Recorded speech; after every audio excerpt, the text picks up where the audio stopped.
Magandang hapon sa inyong lahat. Muli, ito po si Herbert Curia, author, host ng Talakayan Herbert TV. Yan. Ngayon po ang ating tatalakayin sa linggong ito ay hinggil doon sa proposed bill na proposed bill na i-criminalize yung red tagging. Yan ang ating pag-uusapan ngayon. So ngayon ay hindi naman siguro lingid sa ating kaalaman. No? Sana, bago pa na lahat, ilihikayat natin yung ating mga kababayan, lahat ng sektor, lalo na yung mga aktivista at mga nasa maging yung mga nasa eskwelahan, mga nasa pamantasan, university, ang ating iba't ibang sektor ng lipunan, yan, maging nasa pamahalaan, ay talakayin natin ito. Itong proposed bill red tagging. So ngayon ay hindi naman lingid sa ating kaalaman na naging laganap yung red tagging. Ito ay pag-aakusa, pagbibintang sa mga pinaghihinalaan ng mga terorista o mga sinasabing mga NPA o sinasabing mga komunista na sila ay particular yung rebelding mga sinasabing mga rebelding NPA, ginagawa nila itong mga terorista. So ngayon ay primarily yung ibang mga kababayan natin, yung iba nasa pamahalaan natin, maging kababayan natin na sumusuporta sa laban sa kanila ay nagle-label ng nagre-red tagging as a terorista yung itong mga ilang mga individual na pinaghihinalaan nila na terorista. So ito ay pinapataw yung kaso ng bagong anti-terrorism bill or etc. So ngayon ito ay mabigat na paratang para sa sino man tao. So kaya hindi dapat magre-red tagging o basta magbibintang o para pagbibintangan mo o i-label mo isang tao ay terorista o siya ay NPA, siya ay rebelde. So ngayon ay magkaiba kasi yung rebelde sa terorista kasi yung terorista ay iba yung mode niya ng paggawa ng kanyang paglaban sa pamahalaan o paghasik ng lagim. Yung kasi mga rebelde, kung ating bibigyan ng konting paliwanag, yung rebelde kasi yun ay nakikibakayan, armadong pakikibakal at gusto nilang baguhin yung pamahalaan. So, ito'y sumusunod sa karapatang pantao yung mga rebelde. Kagaya ng NPA sa ating pagkakaalam, nababasa natin, inalathala din natin, napapanood natin na sila sumusunod sa IHL at karapatang pantao. So ngayon ay yung terorista, nalilabel na terorista, hindi yung sumusunod sa ganon. So sila ay nambobomba, sila ay gumagawa ng karahasan. So ngayon ay nililabel siya ngayon na terorista dahil ating inilay ganoon sila. So ngayon ay nagkakaroon ngayon ng red tagging as in sa paghihinala nila na para masupil nila yung mga NPA, yung mga komunista, nililabel na terorista sila at yung ibang tao ay sinasabihan nilang terorista ang isang pinaghihinalang NPA. So ngayon ito ay bintang na mabigas sa kanila o sino man tao para mapaghinalaan ng ganyan. Kapag napaghinalaan ka ay nalalagay sa intimidasyon at hindi mabuti yung pamumuhay mo, so ikaw ngayon ay hindi nagiging maganda pamumuhay because yung pakisalamuha mo sa lipunan ay nare-label ka, nare-red ka na. Nalalagay ka sa alanganin, di ba, kapag ginaganon ka. So ngayon yung iba ay, yung ibang mga pinagbibitangan nila na terorista, mga ay napapaslang na hindi naman sila na wala naman sila sa kabundukan para nakipaglaban, kundi sila ay nasa isang nasa community at yung iba ay ginagawa na parang sinasalvage na gano'n o ginaganon nila yung mga sinasabing terorista. So yun yung pinaka-worst kapag ka na-red tag ka. So kaya yung ipinapasa na i-criminalize yung red tagging, tayo ay nakikiisa dito sa dito sa proposed bill na ito para iwasan yung ganung klase ng pagbibintang o paghinala, hindi ba sa libel lang ito or pag-label na pag-intimidate o anumang kaso maaaring aside from ipapasa na ito na kaso para yung mga nasa pamahalaan o mamamayan na mag-deliver o magbibintang ng isang tao ay terorista ay makasuhan kung mali naman sila. O sila ay walang sapat na batayan para idemanda o ihabla sa gobyerno na sila ay o arestuhin na sila ay terorista, ay hindi dapat sila nagkalalathala para pasamain ng isang tao. Yan, di ba? na sila yung mga terorista. So, yung mga bagay na ganyan. So, dapat ay mayroong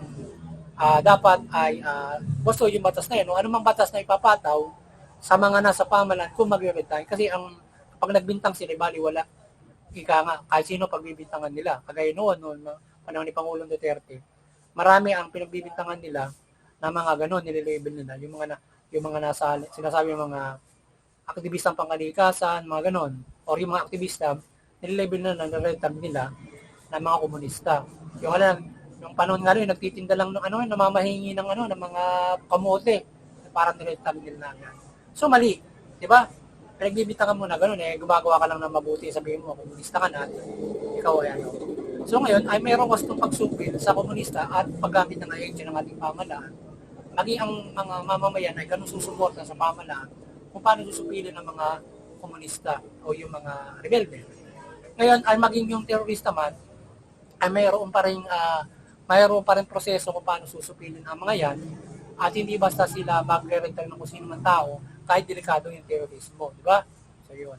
Kaya magkaroon ang ating pamahalaan ng mahusay na pag-akusa o mahusay na pagbibintang o paghabol sa mga terorista o rebelde man yan, para hindi irespeto yung karapatang pantao, common crime man yan o terrorism man yan o rebellion man yan, sundin yung karapatang pantao at international humanitarian law para hindi na aabuso ang sino man tao na lalabag ang batas sa kanila.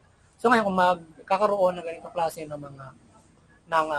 ng batas, ay maaaring sila ay maiwasan nila ang magdagdag at sino mang sibilyan ang kanilang uutusan para maglathala sa Facebook, sa media or samang banda ng red tagging. So kaya walang nasa pamahalaan na nasa enforcement, lokal na pamahalaan, mapapaskill ng mga ganon or isisigaw mo sa media, maging radio, television, o sino man, maging media na, halimbawa si XYZ o si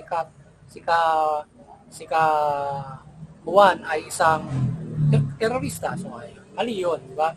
So, sana ay tingnan mabuti ang pagsuporta sa batas na ito kung ito nga ay maaari.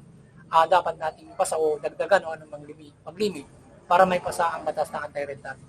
Parang sa Supreme Court, meron ginawa na sila kung paano yung pinagbawal na red tagging at maaaring kasuhan yata na kung ano, maaaring kaso. So yun. Sana ang ating pamahalaan iwasan naman yung red tagging o pag-akusa ng gano'n. Magkaroon ng mahusay na intelligence, magkaroon ng mahusay na pagsupil using the law, using the IHL, human rights, para hindi, at saka iwasan yung trump up charges, yung pagtatanim ng mga explosives, mga baril, para maka-arresto nila ma-arresto nila ang isang tao na sila ay ma-arresto nila ng ma-arresto nila ng walang bail. So yun ang mabigat doon. So kawawa kapag ikaw ay na trump up charges, magtatagal ka sa kulungan na wala kang bail. So any trump up charges. So nare-reverse yung kaso, napapatunayan walang kaso, ilang taon na dumaan, 5 taon. Isa na, nagdusa ka na 5 taon sa kulungan, hindi mo naman ginawa yan. Kaya sana magkaroon ng makatotohanan, maging accountable, transparent ng ating enforcement, at huwag gumawa ng mga klase ng mga red tagging or pagtatanim o yung paninet up na magta-trump up charges na gano'n. Sana ay supilin ng maayos ang mga rebelde o terorista man, even common, at huwag gumawa ng mga maling hakbangin. So yun. Kung kinakailangan disiplinahin sila sa kulungan, ay gawin. At kung paano sila sinusupil ng ating pamahalaan. Yan. Kung madadala sila sa kulungan, gawin. Dahil yung mga rebelde at mga terorista gumagamit sila ng baril. So kaya napakahirap din hulihin sila. So nga kung sila ay madadala sa kulungan, piliting madala sa kulungan na maayos. Ngayon ay iwasan yung pagtatrang of charges at yung ginagawa din na maaaring kung sa salvage na maaaring masakote ang isang kalaban na mga ibang terorista man yan ay isasalvage nila para sila na nag-uusga. So dapat disiplinahin na maayos din sa pamahalaan. So magabayan ng Panginoon Diyos sa pagpapahalaga rin ng buhay kahit anong pang kasamaan ang nagawa ng isang tao, naging terorista, rebelde man sila, ay pwede natin silang baguhin sa loob ng kulungan at mabago pa sila doon, mabigyan pa sila ng pagkakataon na lumaya at makasalamuha sa lipo ng mga mamuhay ng mabuti. So, meron mga tayong ibibigay na mga, yung, nga ba yun, yung clip, di ba? Binibigyan natin ng clip yung mga taong, mga, ano ba, rebelde, or maging terorista man siguro. So ngayon, ay, depende na lamang siguro kung napakabigat na nung ginawa, ano ba, para sila mabigyan ng amnesty or sinasabi natin na ibang mga bagay na maaaring ipataw lamang sa kanila. So yan. O hindi sila hindi sila mabigyan ng clip, kinakailangan disiplinahin sa loob ng kulungan. Di ba? Kinakailangan magbawa, ikaw ay ganon. So yan. Pero iwasan yung pagtatramak charges yun. Kasi yung ganyan, halimbawa, yung rebelde, kasi ang usual kaso niyan, rebellion. So ano man nagawa ng rebellion ng kaso noon? So ang nangyayari ay parang kinakasuhan sila ng individual cases, halimbawa, ibinabana sa kanila, parang kinakasuhan sila ng mga kung ano-ano mga kaso yun. Halimbawa, yun nga yung pagka nahuli sila, halimbawa may explosive, kakasuhan sila ng yung explosive law, yun habang bumuhay, na kulong, ano ba, mga ganun. So, iba yung, hindi ba sa rebellion lang, ay kakaso, plus pa yung rebellion, diba? So, yun. Sana magkaroon tayo ng mahusay na pagsupil, pagdisiplina sa anumang mga tao na ganyan ang naging pagkakamali nila. Sa tingin natin na pagkakamali, labag sa batas, nagawa nila bilang ito ang batas na ito. So yun, at sana yung ating mga kababayan, lalo pati ating lista, tingnan mabuti kung ano yung mga bansa na maaaring pa, sana ito nga ay gawin.